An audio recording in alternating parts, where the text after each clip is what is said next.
So 3 weeks broken, but I'm lucky at that time I already in the parliament, so I got a chance. Let's drop it. Yeah, the lady over is so good, really nice. Even I have really dirty socks. I just asked her. I didn't wash it, but it's been so.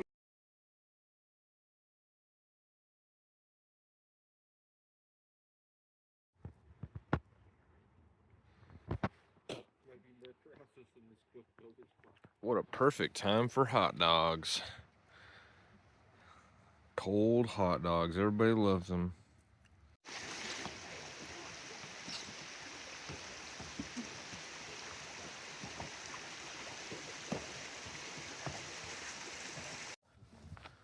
So we have like a 32-mile day today or something along those lines, and about 7,000 feet of gain. And we're gonna get slowed down by National Park day hikers, so we have to get up early as hell to do this.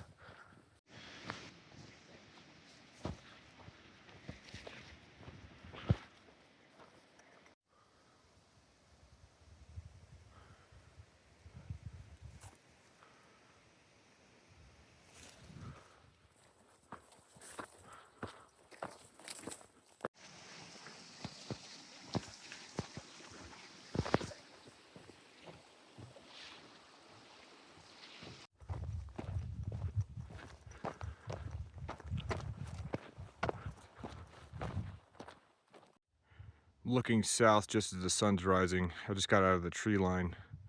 I'm ahead of most of the others, other than Hobbit, who left just about half an hour before us, but I'm about to catch him too.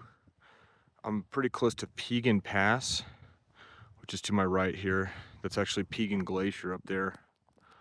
We just have to get to that little saddle right there, and then it's a decline all the way to the mini glacier area where I might be able to get lunch at a restaurant. It won't be over there though, because this is definitely going to be the hardest day in the park, and actually our last full day of hiking on the CDT. Got, like I said earlier, about 32 miles, 2 big passes, this being one of them. The second one being the Tarmaggan tunnel, because we can't actually do the real CDT because the Park Service wouldn't give us permits for it. What do you know?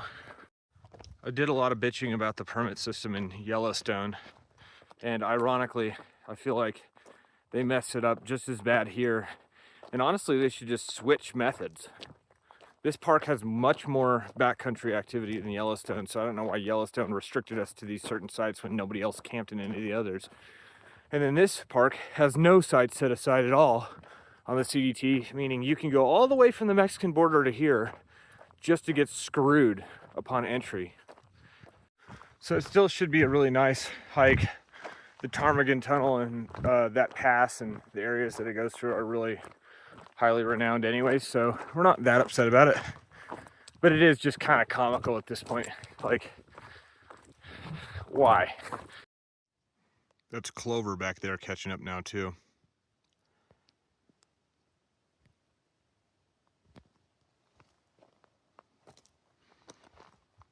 And then Hobbit just ahead.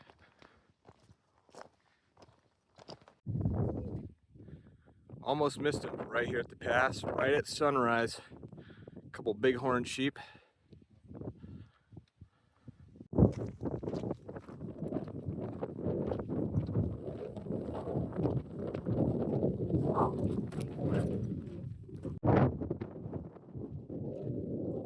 It's gonna be a really steep descent.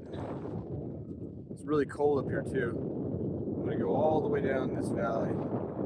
Somewhere around the bottom of this area down here is the mini glacier.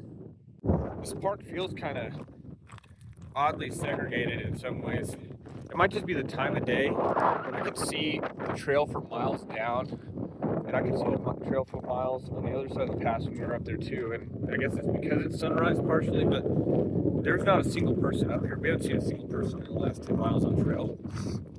And it's such a popular national park, it's just kind of crazy that I know when I go down this about 5 miles from here, I don't know, maybe a little bit further, I'll start running into people, and especially with any glacier, there'll be hundreds of people. There's nobody up here than obviously my friends. But other than that, it's pretty desolate.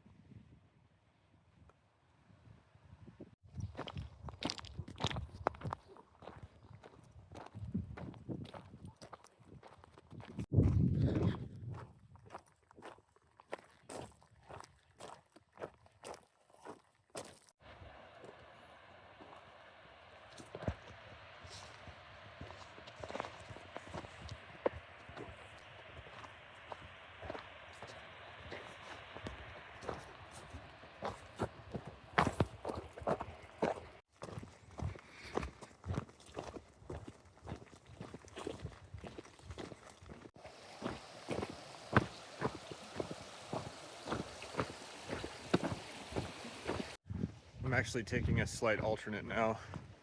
I was making really good time, kind of on track to be at Mini Glacier and half my mileage by about 10:30.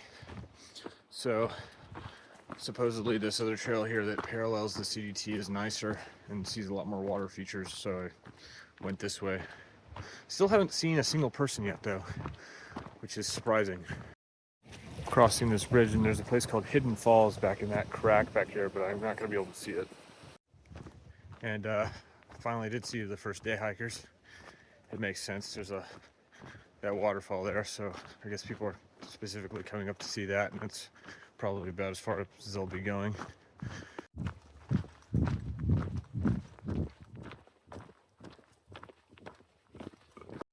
That's Grinnell Glacier. It's about as good a view as I'm going to get of it, I think. This is just a little lakeside spot to look at it. Other than that, this trail really hasn't had much to offer, so I may have been duped. This is the Mini Glacier Hotel. It does have a pretty spectacular view. All the way down all these lakes. We're all leaving the hotel. We thought about getting water, but we didn't because we don't want to carry it.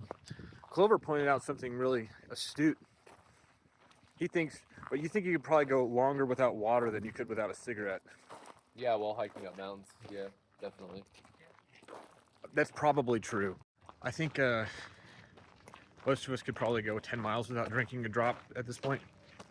And I've never seen Clover go about 2 hours without a cigarette, maybe an hour. Usually he wakes up in the morning before the sun even rises and there's smoke billowing from his tent, so if that says anything. Yeah, I smelled it.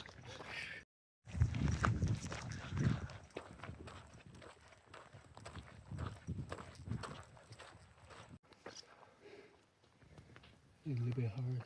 Ooh. Ooh. Yeah, it's hot. Hotter than hell. Yeah, they're jumping. It's not so much the elevation, it's just if it was like 15 degrees cooler, this would be Really cool. Yeah. They've been diving through this thing, this ravine on the right here. You see him? We're almost up here to the Tarmaggan tunnel, which is over to the right over here. It's Tarmaggan Lake. And there's switchbacks, so we're about to follow all along this wall over here to a tunnel up at the top. What do you want? What are you hoping to gain by this? What do you want me to dance? I want 4K footage of Glacier National Park with humans for perspective. I am not AI. Get me out. He wants out. Somebody help him out.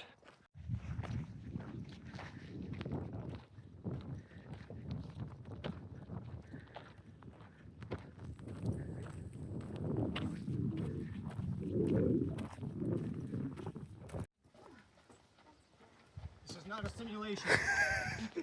I am not AI. Jesus Christ.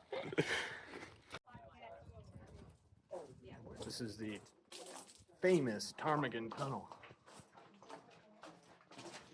It's funny, we were wondering why they put all the effort in to cut this whenever we're almost at the very top of the pass anyways. It would have undoubtedly taken less work to just go and make it one more switchback, but here we are. This is the other side. Oh yeah, we should be hanging out here. Wow. Crazy, insane view. Vagina! What?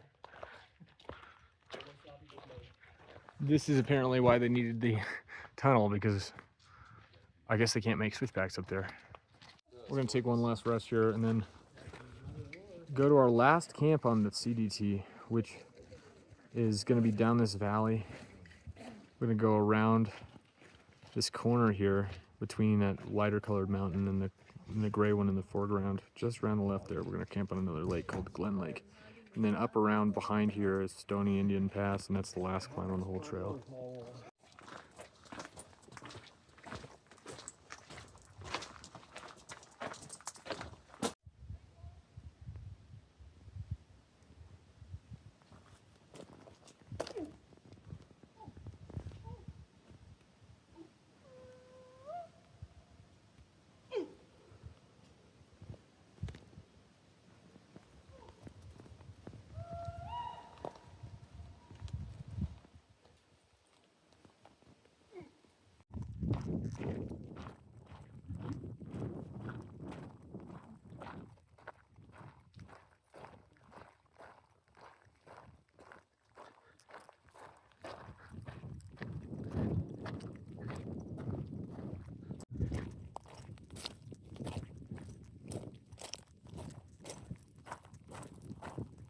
It's funny, I was kind of bitching about not being able to be on the CDT through the park, but honestly, this view on the north side of the Tarmaggan tunnel may be the best view we've seen in the park, so sometimes you win.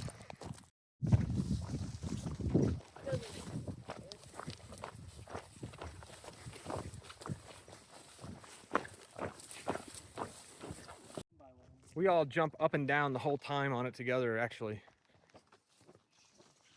This is a beautiful river.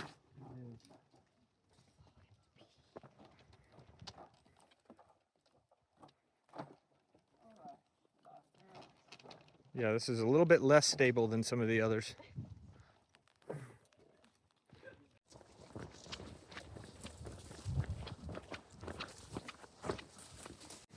Man, view after view. Look at this thing. What a waterfall. Crazy spot.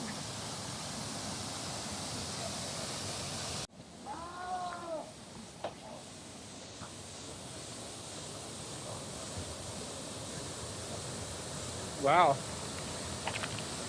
That is very impressive.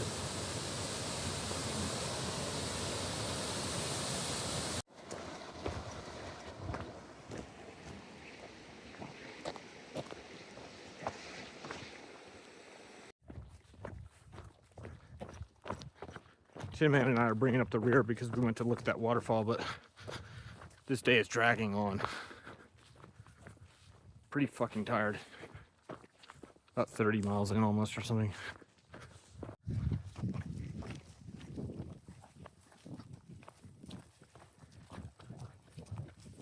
It's a beautiful spot, but it is the CDT, so it's got to throw a couple more punches at us. We have to ford again, so we can't just keep dry shoes or dry feet for the remainder of the night. Also, only on the Continental Divide Trail would you need to section hike a part of the Pacific Northwest Trail to actually finish it. What do you think about that part? It's beautiful, at least. The PNT, as it's known in short, is a trail that kind of starts right over here and goes all the way to Olympic National Park, I think, in Washington. It's notoriously overgrown and kind of rough, but hey, we get to do part of it, so that's interesting, I guess. This is our last night all together on the CDT, so we're all gonna eat dinner together. Unfortunately, our permit split us up, so Clover and Splash, I think, are gonna have to go to one further campsite than we are.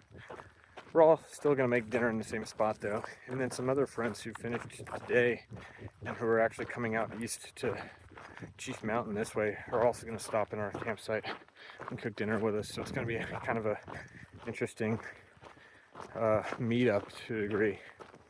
Yeah, I'm sure it'll be, you know, a nostalgic kind of night. A lot of things will probably be thought about and stuff over the next 24 hours, because by this time tomorrow we'll be done. It's kind of crazy to think. We've got the last, and there's an ermine over there. Holy shit. Whoa. That was the cutest thing I've ever seen. There he is. He's fast, lightning fast, hard to get on film. We had dinner amidst the chaos of the pine marten and the horse packers and everything else. But everybody's pretty antsy to go to sleep because this is our last night on trail and tomorrow we finish. Clover and Splash had to go to the next campsite down, unfortunately, because we couldn't find space or it just wasn't legal, really. We'll see them in the morning, though.